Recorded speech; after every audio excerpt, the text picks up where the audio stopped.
Welcome to this edition of SAU Weekly, your source for the latest news and sports from St. Ambrose University. I'm Jorge Brizuela. And I'm Sierra Mari. Over the summer, SAU unveiled its new university logo as part of its institutional rebrand. It features a shield with 3 crosses and 3 bees surrounding their hive. And it should look familiar. St. Ambrose adopted this official seal in 1925, back when we were St. Ambrose College.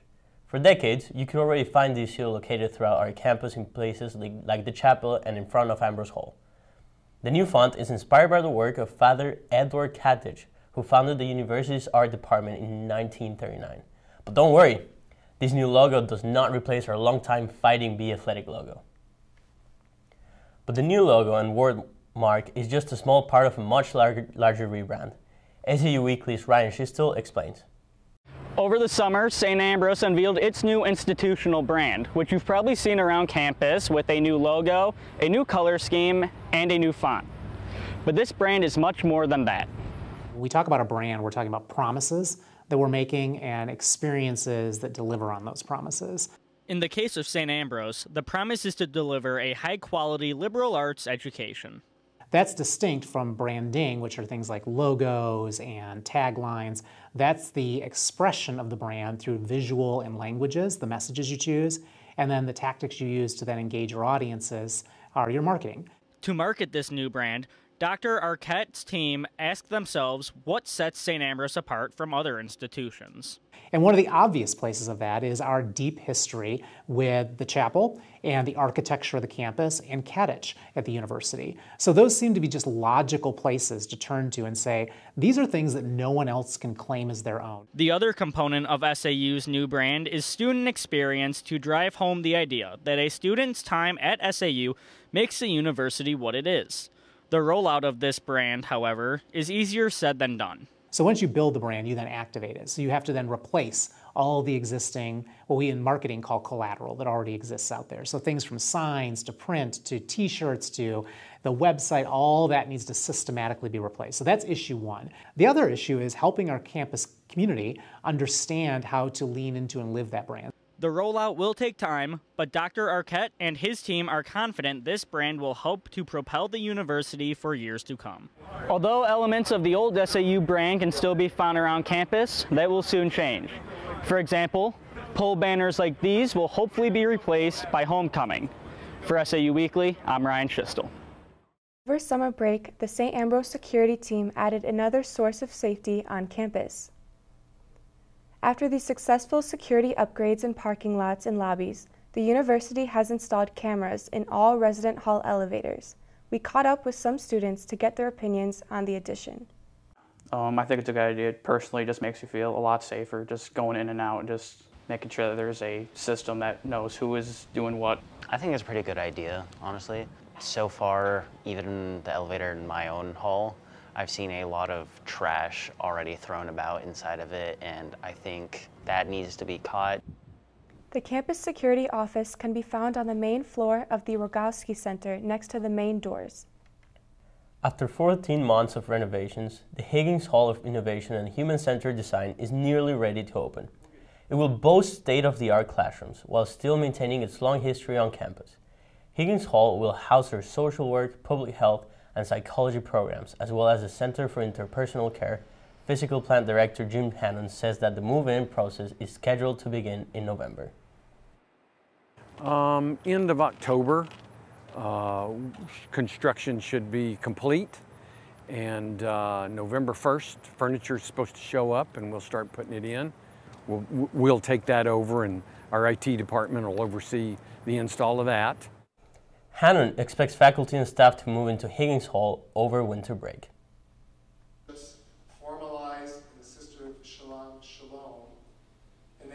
On Wednesday night in the Rogowski Center Ballroom, Cheryl Olitsky and Ataya Aftab were the winners of the 2023 Packaman Terrace Peace and Freedom Award.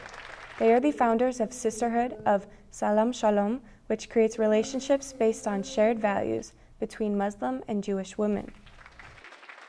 It's completely overwhelming because what I feel is that it gives us credibility and a platform to talk about the work that we're doing And we don't always have that kind of an opportunity to be on such a national and international stage to talk about peace building from a grassroots level, one sister at a time, and we're overwhelmed and grateful. Incredible. It's very overwhelming.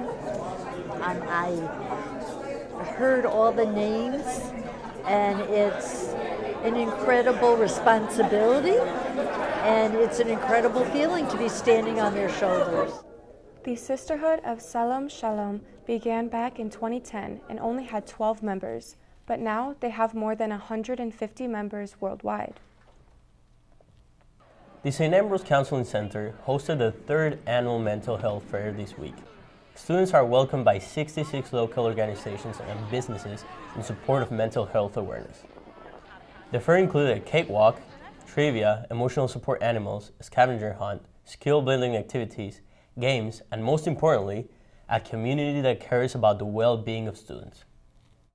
Lots of students experience stress, especially me, during finals and quizzes, and also being far away from home. Some people can't really handle that. I think mental health is important because a lot of people struggle with mental health, and you necessarily don't know who does and who doesn't, and it's very common with college students. I think it's an important problem that needs to be addressed. If you feel you need assistance from the Counseling Center, email them at counselingcenter@sau.edu. The Rogoski Center has unveiled a new meal option inside its food court. Mr. Beast Burger is featured across college campuses nationwide and offers multiple burgers and sandwiches. Students say it is a welcome addition to the already buzzing food court. I guess they better than last year. They improving little by little, I guess. Classes first started back up, I had it 7 days in a row. So yeah, that's the main thing. It's a big thing. It has a lot of seasoning on it, but I like it like that, so I'm glad to keep eating it. You can get your Mr. Beast Burger combo with fries and a soft drink starting from $13. Coming up next on SAU Weekly, David Girgenti brings you what campus is buzzing about in this week's What's the Buzz. He'll give us a behind-the-scenes look at the newly renovated Studio Theater. We'll be right back. Tune in to KALA and hear something different. Programming that celebrates the diversity of our listeners. We're advocates for the arts, showcasing your favorite music from around the world. We're storytellers, producing award-winning news and educational podcasts. We're dedicated sports fans, bringing you the latest Fighting Bee action from St. Ambrose University.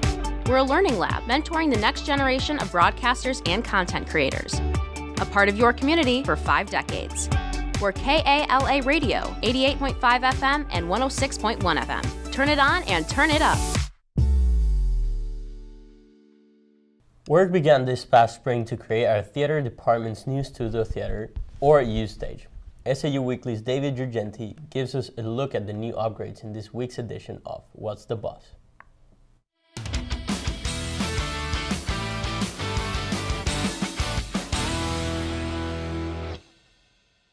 Hey guys, it's Dave Girgenti with What's the Buzz, and today we are in the Studio Theater in the basement of Galvin. The Studio Theater has been under renovation since last spring and is very close to being completed. I'm joined by SAU Theater Chair, Dan Hale. So Dan, tell me a little bit about some of the changes or additions to the Studio Theater. Sure. Well, if you've been down here before, you'll notice we have a few less walls than we used to have. We also have an official booth that we've never had before. And we're going to be doubling the seating capacity, so more audience members will get to come down and enjoy the programming down here. It looks great so far. I know it's not completely done, but you're already using it a little bit, aren't you? It's true. We're still waiting for the risers. We're still waiting for our projectors so we can do some multimedia down here, but we've got our curtains, we've got our lights, we've got our floor, so we're already doing shows. Last month we did our first Fail-Safe Theater. It's a variety show starring the students. Happens every Thursday, the first Thursday of the month at 8 o'clock. And we already had an audition workshop down here, so getting ready for that first musical. So walk me through some of the new renovations. Sure. Well, part of this whole project was to update our lighting. We've got LED lighting down here to increase our seating capacity. So we should be able to seat more like 75 to 80 audience members instead of 35 to 40. We have dance flooring down, so it's easier to move. We've got new curtains that we can bring in and out based on the needs of the space. We have a whole new booth where our light board and our sound board and our stage manager can sit. We also use the space as a classroom space. So we have our Honors 100 class down here. We have our new juggling class down here. It's a great space for the acting class. So we're getting a lot of use out of it already, even as we wait for the new risers to get here. Any other plans for the future? We'll be doing a musical in November. We are doing a kind of a creepy play in the spring about some twisted fairy tales called A Secret in the Wings. So auditions for that are next semester. And then we've got our monthly variety show. There will be an improv show. There will be some juggling. We're doing it all down here. Well, thank you for being here today. If you guys have any more questions about the studio or SAU Theater, be sure to stop by the Galvin Fine Arts Center. It's Dave Durgeni with What's the Buzz? Thanks, David. Coming up in sports, our Fighting Bee football team has found its new home at the Jack and Pat Bush Stadium. And our men's lacrosse and baseball teams welcome some familiar faces to their coaching staff. Lily Reed will have these stories and more up next as she takes you inside SAU athletics. Stay tuned. Ready the studio in 3, 2. Welcome to this edition of Dateline SAU. Welcome to this edition of SAU Weekly, your source for the latest news and sports from St. Ambrose University. The Mississippi River crested on Monday at a near-record high. This is What's the Buzz with Abby Varkalis. Staff members put many hours of work into planning the spring commencement ceremony. But for Coach Bluter, her coaching career started right here. Welcome to Inside SAU Athletics. On today's episode, we're featuring the men's basketball team. We're featuring the men's and women's track and field teams. We're catching up with the men's lacrosse team. Thanks for watching.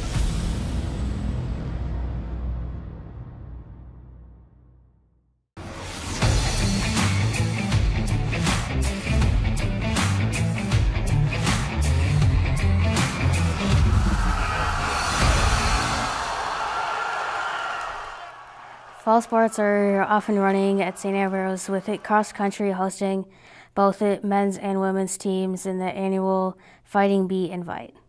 It was a beautiful Saturday morning at Crow Creek Park for the second of 2 home meets this season. In the men's 8K, the Bees took second place with 5 runners in the top 10, earning them 35 team points. William Penn claimed the team title with 24 points. SAU's Ian Eller placed 5th with a time of 26:43, with fellow Bees Chris Messendering and Will Dowda close behind. In the women's 5K, the Bees took the team title with 34 points. In her collegiate debut, freshman Caitlin Knock nabbed first place with a time of 19:45. Sophomore Adeline Smith placed 6th with a time of 20:43. Next up for the Bees will be the Bristol London Invite, hosted by Augustana on September 30th. Now to Lehman Arena, where the SAU women's volleyball team takes on St. Francis in the Bees home opener.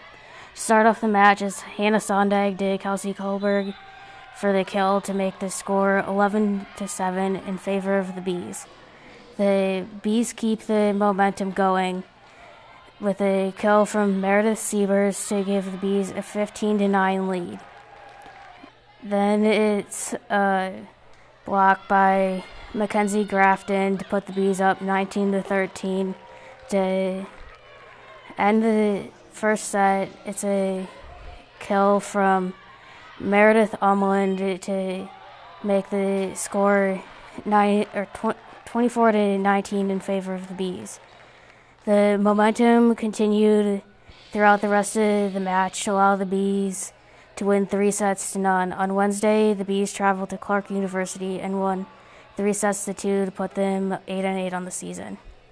On Wednesday evening, the SAU men's soccer team took on Humboldt-Grange. The Bees took an early lead on 4 minutes into the game, thanks to a goal by Zach Monnet, but the rest of the first half was full of missed chances. But later in the 45th minute, thanks to a link-up between Monnet and Sam Fellow, the Bees would gain a 2-0 advantage. Unfortunately, Humboldt-Grange managed to scratch a 2-2 tie The Bees now prepare to take the road on Wednesday against Olivet Nazarene.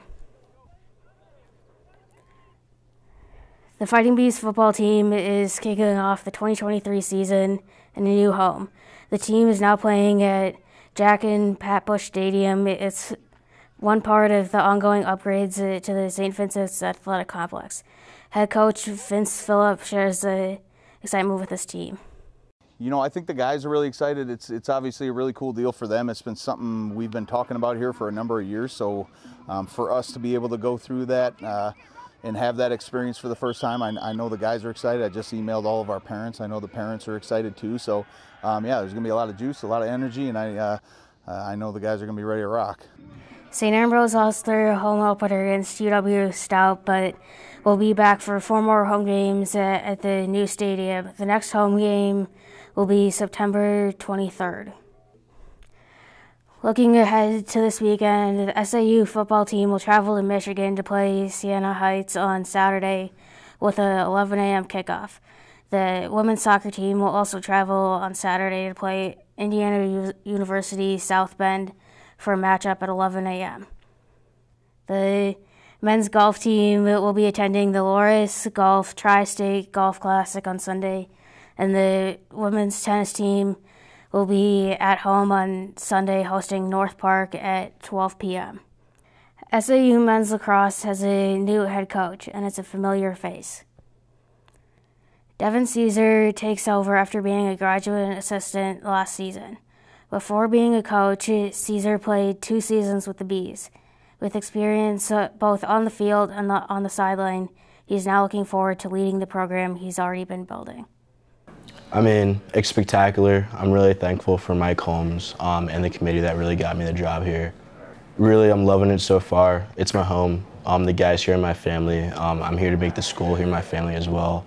To have a coach that understands what it is to be a player and have so much experience as a coach at such a young age is really exciting for the team. The men's team has advanced to the national tournament each of the past 2 seasons. Caesar and this group now look to continue that success on the field this spring. SAU baseball also has a new head coach. They promoted longtime assistant coach Tony Huntley to take over the program. Before coaching, Huntley also played for the Fighting Bees. Being no stranger to the baseball program, he is looking forward to stepping into this new role. It's about 30 years into this, so like I said, getting this head job was is an absolute honor for something that I've been here a long time. You know, the pressure's on me to make results and get us to where we need to be. We're real close to being back to that national recognition. It's just push ahead now and get everybody on the same page. While their official season does not start until the spring, Huntley is looking forward to seeing the team perform under his new leadership during the fall scrimmages and exhibition games. And that wraps up sports this week. I'm Lily Reed. And that's all we have for you on this edition of SAU Weekly. We'll be back next week with the latest news and sports from St. Ambrose University. Remember to check out the SAUtv Facebook and Instagram pages for our newscasts, top stories, and more. You can also find them on The Hive at SAUthebuzz.com. We'll leave you with something you don't see every day. During the restoration of Higgins Hall, Estes Construction was given an unusual task: fill the old swimming pool in the basement not with water, but concrete. 424 cubic yards of concrete, to be exact. Take a look at this time lapse of the more than 40 trucks filling the old pool. Thanks for watching.